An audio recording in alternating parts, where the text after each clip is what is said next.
ये बताइए कि ये लेयर कौन सी थी, ये वाली कौन सी लेयर थी? That is endodermis. और इस एंडोडर्मिस पर ये वाली जो लेयर है, ये वाली, दिस इज पेरिसाइकल। कौन सी लेयर है ये? That is pericycle. पेरिसाइकल के ऊपर अगर देखा जाए तो इस तरीके से एक सेल्स आए हैं, दैट इज अ फ्लोएम। क्या आया ये? That is phloem. फ्लोएम के ऊपर अगर देखा जाए तो ये एक और सेल्स आए हैं, दिस इज अ कैम्बियम। तो यहाँ पर P का मतलब दिस इज फ्लोएम और C का मतलब दिस इज कैम्बियम। ये बताइए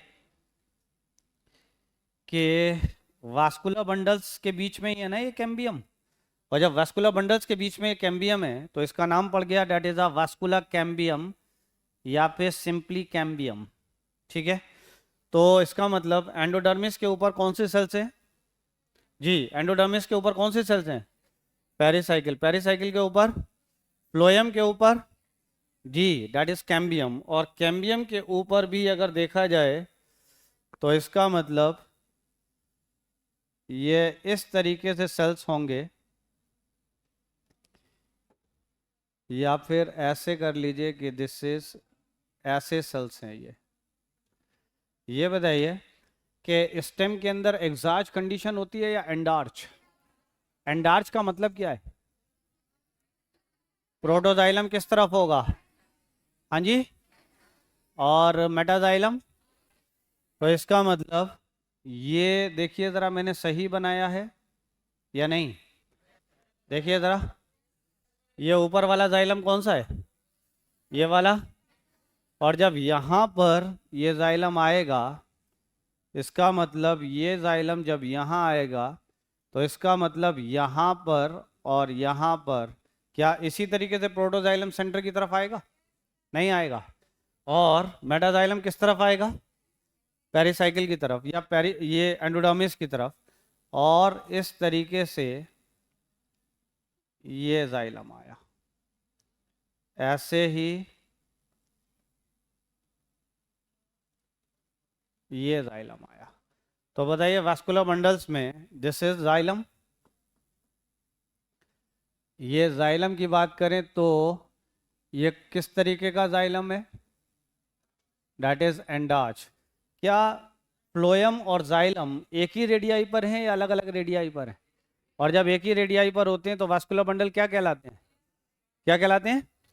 तो इसका मतलब ये वास्कुलर बंडल्स जो हैं, दिस इज अ जाइलम और फ्लोएम, ये कहलाएंगे कंजॉइंट वास्कुलर बंडल।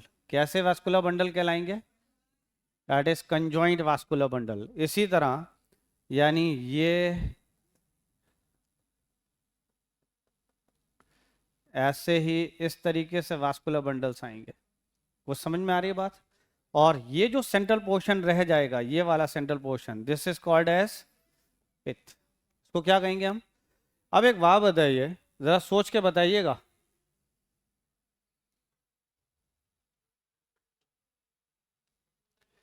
ये बताइए कि ये वाला पार्ट कौन सा था? ये वाला पार्ट कौन सा है? ये वाला पार्ट। और ये भी पार्ट। ये पेरिसाइकिल का पार्ट स्क्लेरेनकाइमा का बना है। ये पेरिसाइकिल का पार्ट किसका बना हुआ है? स्क्लेरेनकाइमा का। लेकिन क्या यहां पर जो सेल्स होंगे, ये वाले सेल्स, ये जो सेल्स होंगे, ये भी पेरिसाइकिल के पार्ट हैं? और ये पार्ट बजाय स्क्लेरेनकाइमा के होने के, ये किसके हैं? That is parenchyma. तो अब सवाल मेरा ये है कि क्या डाइकॉट स्टेम के अंदर पेरिसाइकिल स्क्लेरेनकाइमा की बनी है या पेरेनकाइमा की बनी है? दोनों की। तो ये बताइए कि स्क्लेरेनकाइमा किस जगह होगा और पेरेनकाइमा किस जगह होगा? स्क्लेरेनकाइमा वास्कुलर बंडल्स के ठीक अपोजिट साइड पर होगा, और दो वास्कुलर बंडल्स के बीच में जो पेरिसाइकिल है वो पार्ट किसका बना होगा? दैट इज पेरेनकाइमा का। इसका मतलब डाइकॉट स्टेम के अंदर पेरिसाइकिल किसकी बनी हुई है? Sclerenchyma and parenchyma. इसका मतलब स्क्लेरेन्काइमा भी पैचेस की शक्ल में है। पैचेस कहते हैं टुकड़ों की शक्ल में है। इसी तरह स्क्लेरेन्काइमा भी यहाँ पे टुकड़ों की शक्ल में है, लेकिन स्क्लेरेन्काइमा का जो पार्ट है वो किसके अपोजिट में है? वास्कुलर बंडल्स के अपोजिट में है। और दो वास्कुलर बंडल्स के बीच में जो पेरिसाइकिल का पार्ट है दैट इज नोन एज, वो किसका बना है? वो पेरिसाइकिल का पार्ट किसका बना है? दैट इज पैरेन्काइमा का। एक और बात कि ये जो सेल्स हैं ये वाले, ये सेल्स किसके बीच में है? That is between the vascular bundles. इन सेल्स को क्या कहते हैं जो वास्कुलर बंडल्स के बीच में है? They are medullary rays. तो इसका मतलब ये वाले कौन से सेल्स कहलाएंगे? तो दे आर